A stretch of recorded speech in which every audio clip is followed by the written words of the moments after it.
Alright, we're going to talk about how to choose a simple random sample using a table of random values.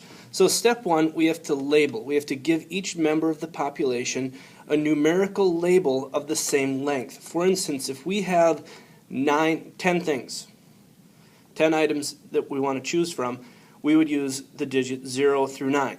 However, if we have 11 things, we would use 0, 1, 0, 2, 0, 3. So 0, 1 would represent the number 1, and 0, 2 would be 2, and up through 11.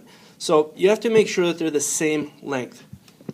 Then you're going to go to the table. You're going to read consecutive groups of digits of the appropriate length from this table D that we have in our textbook. And this is a table that you're going to see on the AP exam. You're going to need to know how to use this to create a simple random sample.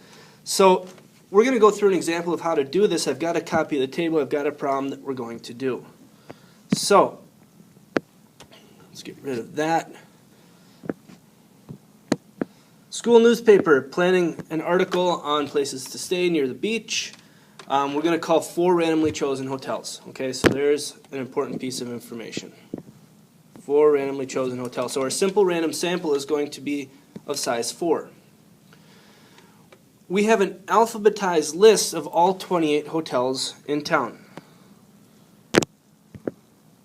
So let me move that out of the way. Here's my list.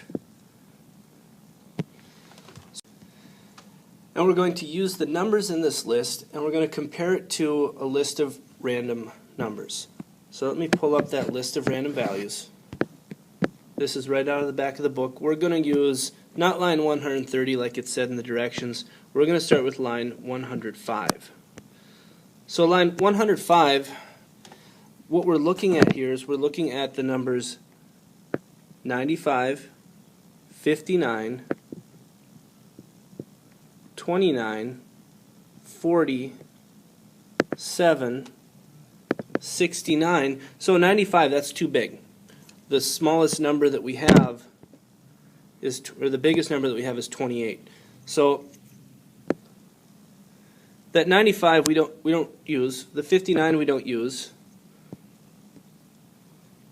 The 29, that we don't use. That's too big still. 40 we don't use. 7, there's our first one.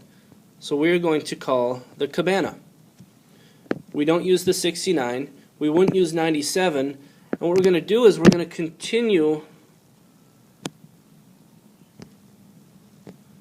with this list. So I'm going to move to another part here. We left off with 69, then we would look at 97. That's too big. 19 is the next one. So 19, that was on my list.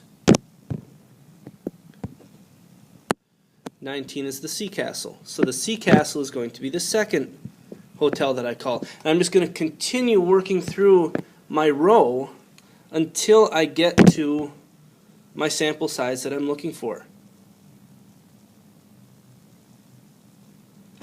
So this is a little time consuming. You have to keep track of the numbers. The big important thing is that you do need to make sure that you are labeling all of these things in equal length. And what I'm referring to, just to remind you, is if we have 2 digits that we need to use every single label, whether it's 1, 2, 3, 4, they all have to have 2 digits. And that's all there is to creating a simple random sample from a table of random digits.